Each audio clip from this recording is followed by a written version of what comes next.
Like this, Peter Obi don't bust out this morning like this now. It don't change am for many people. I don't know who provoked Peter Obi this morning. No, as I declare you so, he don't come back now. He don't reply wike. We go to talk 1 or 2 day for yesterday. He doesn't change and follow inec like this straight up. Even Reno or Mokri, we go to run him out. Peter Obi don't reply Reno. Versus Keyamo. Anywhere you there, just they share this video because too much sense and truth to full inside everything Peter Obi talk for inside this interview. Watch him, comment your opinion, and make sure that you share the video. Joining us now is Mr. Peter Obi, presidential candidate of the Labour Party in the February 25th election held in Nigeria. Good morning and welcome to the morning show. Thank you. Mr. Obi, good to have you back with us on the morning show. Thank you. I'm tempted to ask you, Dr. Ruben. I'm tempted to ask you, how is it going? Après la guerre, as the French would say, but it looks like the war in this particular election is still on, and the race is still on. So how do you assess your journey so far? And what are you saying to your supporters and Nigerians, many of whom are disappointed with the conduct of the process so far? Well, my dear brother Ruben, my first question is to thank you for always inviting me, being there for Nigerians, thank the Rise facility for what they've done. My first is to thank God Almighty for His keeping Nigeria, protecting it, and blessing it. Thanking the good people of Nigeria for their interest and participation in trying to build a new Nigeria. The journey so far has been very tough.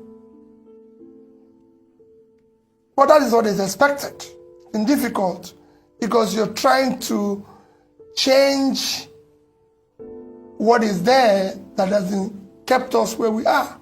So it's going to be difficult. But if you look at the last election, as you know, it's probably the worst election considering in this particular republic, considering the 2022 electoral law, which was meant to improve our overall election process, and the continued and consistent promises of the chairman of inec that this is going to be the best thing that has ever happened to Nigeria and everything. And you could see it in all the editorials, in all the international newspapers from Financial Times, The Economist, Wall Street Journal, everybody, including Chatham House, where even the chairman was there. He has questioned the rating of the country. And for me in particular, it's one of sadness. 63 years after Nigerian independence, we can't conduct simple election. Talk less of any other, just election. That's what all the promises. And it's not as if we're too big or too this. The world's biggest democracy, India today, have about 900 registered voters. In their last election, 67% participated, over 600 million. Which, if we look at our 24 million, that's 25 times our size. Yet the infractions were less than 5%. In our own, opposite is the case. However, my appeal to Nigerians is to remain, to my Sweden family, to Nigerians is to remain calm, remain prayerful for our country, Nigeria. We have no other country except this one. And we will go through all legal, peaceful means to bring a new Nigeria, where everybody will be happy and proud to say, I'm a Nigerian. All right, I'm glad you talk about to remain prayerful and to remain calm. And the reason I say this is that some prominent Nigerians, church leaders, traditional rulers, and high net worth stakeholders are saying that though there are several infractions, the outcome of the election is the way God wants it, and it should be allowed. So on one hand, you are saying remain prayerful and calm, but we'll still go to court. Others are saying for the peace of Nigeria, remain prayerful, calm, and accept this as God's will. What do you have to say to that? Well, I'm very respectful to prominent Nigerians, especially church leaders, traditional rulers, and all that. And I remain very respectful to them. And I think they should be respected for what they represent in our society. But I disagree with them. What they're actually preaching is the problem of Nigeria. The problem of Nigeria is accepting wrongdoing, accepting what is unacceptable. That is using God's name in vain. That's not what God said. God said, do not use my name in vain. So what they're saying is not God's wish. It is not God's plan for Nigeria. So why don't we accept that the 133 million Nigerians who are poor is God's wish? Why don't we accept that 95 million Nigerians living in absolute poverty is God's wish? It is God's wish that you don't have electricity. It is God's wish that our children are kidnapped. It is God's wish that we have collapsed primary health care, leading us to be the country with the highest infant mortality. It is everything happening is God's way, not so what God says. No, God's wish is when you do the right thing. And in the end, it is not. This election was predicated and planned. And we have clear laws about the conduct of the election. If it was followed, if this result were uploaded from the booth, polling unit, like they said, to the server and everything, we won't be here. We won't be talking about it. It would have been concluded in a matter of hours without anybody arguing about it. But it is not God's wish that you do the wrong thing. It is not God's wish that you go and rob a train and make money and start sharing it. It is not God's wish. This is what is killing the country. People come here, take public money, and then go and give it to people in the church and they say it's God's wish, and start giving them title in the church, title in this. That is what we are fighting. That's what we want to stop. We want God's wish to be truly God's wish. And that is when we do the right things and God gives his blessing. What we are doing now is why they come. What do you tell the young ones growing up? That it's God's wish that you steal? That it's God's wish that you conduct a wrong election? So tell me the difference between those of us who are doing this and the armed robbers. What is the difference between us and the trained robbers? Let's be sincere with ourselves. That's why it's God's wish that somebody came to your station and said he knows a governor who have 22 billion naira stacked, and nobody is asking about him. But we are stopping young people who are carrying computer and questioning them and calling them names. That's not God's wish. God wishes something better. What I want is God to allow us to do the right things so we can start building a better country for our children. All right. So there are several, messaging and news going on around that INEC is not allowing your legal team to inspect the materials used, for the election. What's going to be your next action as regards this? Well, INEC is a public institution sustained by taxpayers' money, including you and me. And I believe there's a law about public institutions. If there's anything, they should be open because they conducted the election. Is that everywhere? If you do something and people are not satisfied, it's for you to open up yourself. This is not the first time I'm going to court with INEC. And since 2003, I would say several times, I've had to challenge INEC result. Remember that I'm the first governor in this country to come through the process of court by being in court for 3 years. Throughout the 3 years, I was in court with INEC giving me access to whatever materials they used to conduct the election. You've conducted the election, Rufai. You've announced or declared the winner. I'm only asking, can I have access to the documents and materials You used to arrive at that. I'm not asking you to change what you said. And remember, like I also say, people, I'm not challenging their declaration. Sorry, I'm not challenging who they declared. I'm not challenging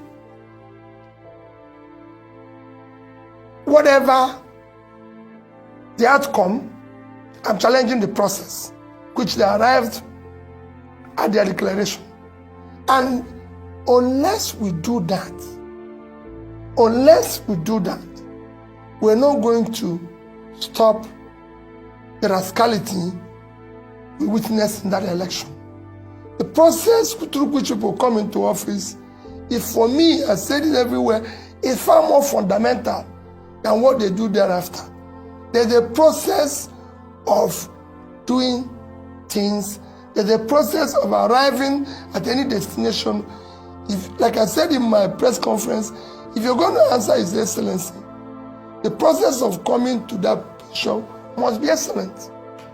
If you're going to be a bishop, there's a process of being a bishop. Dr. Ruben is a doctor. Why didn't you call me a doctor? Don't that look like a doctor? You called him a doctor because he went and read PhD.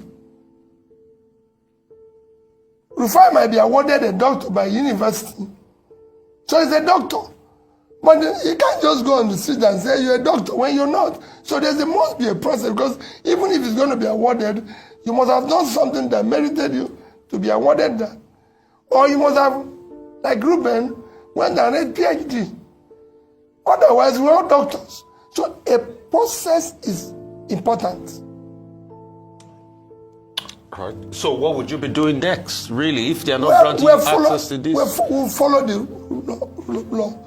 We'll go back to the court and say, what you granted, these people are not obeying. We're not going to be, for me, we'll do whatever is necessary within the law. Whatever we're going to do will be for the interest of the country. But they will give us access because they pronounce and declare somebody. So we must have access to the process they arrived at that. Since February 25, there have been reactions to your participation, to your role, to what you represent. Governor Nyesom Wike of Rivers State says you are the hero of the entire process. And what is his explanation? His explanation is that you stopped PDP from winning in the traditional places. That for doing that, as far as he is concerned, and for making Southern presidency possible, you are his hero. Festus Keyamo, spokesperson of the APC, also waded into the matter and said, in fact, that you have served your purpose in this electoral process. That the purpose that you were to serve was to help make Asiwaju Bola Ahmed Tinubu president-elect. That's his own reading of it. He says, because without you stopping the PDP in their traditional states, Bola Tinubu will not have emerged as president-elect. Number 3, Reno Omokri, who is a spokesperson for the People's Democratic Party, says, well, APC may have rigged, but that Mr. Peter Obi was the perfect rigger in that election, and that you rigged in the Southeast. That he is surprised that a candidate will be reporting 97% of the votes from certain states of the Federation. Of course, Atiku Abubakar, presidential candidate of the PDP himself, had admitted that your leaving the PDP hurt his chances in that election. What do you say to these general comments on your presidential race? Well, Ruben, my first reaction generally is that I contested the election. I wasn't contesting it to help anybody to win. And I continue to say that even the declared winner did not win. You might have been declared by whatever means, but you've not won the election. Ruben, to win is to win the people. Democracy is government of the people, by the people, for the people. That means if you must win the people. But if you don't win the people, you've not won. And I can tell you, the last election, the declared person did not win. However, that is what we're challenging. The rascality is what we're challenging. On the various comments, let me use the issue of Reno or mockery. Ordinarily, I won't comment on anything because I only comment on or reply fellow presidential candidates, not their spokesperson, because they're not contesting. But since something that I have never participated or been part of was mentioned, I need to reply it. Ruben, I have never, and I will never, ask anybody to add one vote for me that doesn't rightfully belong to me. I've never paid anybody to rig election for me. Go all over Nigeria and ask anybody in inec, the so-called EOs, president, commissioner, everybody, whether any of them have met Peter Obi saying do this. Go and ask police, army, anybody. Never. They are referees. It is their job to do their job. I've never. This show where I got 97% is in Anambra State. Reno Mokri forgot that in 2019, go and check the records, where PDP had the highest vote was in Anambra State. When in 2019, when I was vice presidential candidate to Atiku, our vote in Anambra State was 95 point something, almost 96%. That's where PDP got the highest vote, because I was on that ballot. And they know me. Ruben, I live in Onitsha. If you want to know whether I get 95% in Anambra State, come and go to Anambra State with me. I don't need police. When I come out, you see the reaction of the people. In fact, I'm actually surprised I didn't get 100%. I'm telling you, because I don't know who will be voting against me in Anambra State. In the Southeast, it's a similar situation. People know me. People know what I stand for. People know I've kept to my promises. People know I've kept to what I've said. It's a simple thing. It's like people go about and say, oh, he got votes in Lagos because of the Igbos. Remember how many Igbos live in Lagos? I got more votes from the indigenous in Lagos than those who are, you can call visitors. Are the Igbos in Nasarawa? Are the Igbos in Plateau? Are the Igbos in Abuja? In Rivers, where you know that the governor came out against me, and everything, I said, if the real vote of Rivers were counted, Ruben, I won. I have over 50-something% of the vote. The other two parties were sharing the order. And it was, I won in Asoro. So, will you say it's rigging? Which machinery do I have to rig? I have no councillor, I have no local government chairman, no this thing. I'm not in control of police. I don't even know any DPO. So which machinery will I use to rig? How will you do? They are the ones who I believe in this. What they are doing is what I'm trying to change. So those who tell you I've satisfied what I came for are part of the people we're trying to change. All right. Okay, so let's talk about the obedience movement, especially post-presidential election. Now, what some of your candidates under the Labour Party umbrella vying for governorship, of the role of governor, is coming under that umbrella of the obedient movement. And some people have said that, say what you may about the presidential elections, something has changed, something has happened, there's a force. And that was driven largely by the obedient movement. And so the question post-presidential elections is, how are you going to leverage that power, that force, so it's channeled to what you want, your beliefs, your ideals, your values, because it's also very easy for such a force to be misdirected, because there's such momentum, passion behind that movement. How would you leverage that? Number one. Two, to channel it towards the governorship elections. We have Lagos GRV, we have Mr. Ken Pella, who came from Delta State, and a few other principles like that in other states. Then beyond that, on a lighter note, you're known for, you've just reconfigured the term beavers. So it's originally called Bimodal Voter Accreditation System, and you've now called it Best Values Acceptable to Society.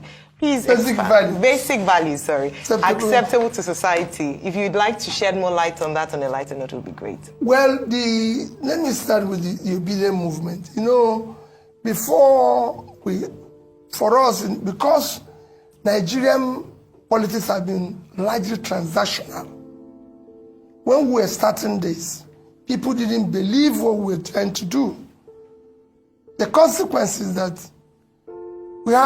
we didn't have candidates for governorship in most of the states. Because being a transitional thing, people who like to be where things are being shared.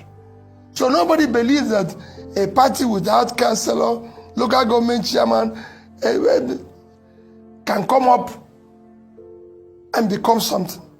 So we didn't have, in most places, candidates. In few places, we were able to have candidates, some of which you have mentioned now, who are, I can say, are first-class candidates. You just mentioned two of them, and I believe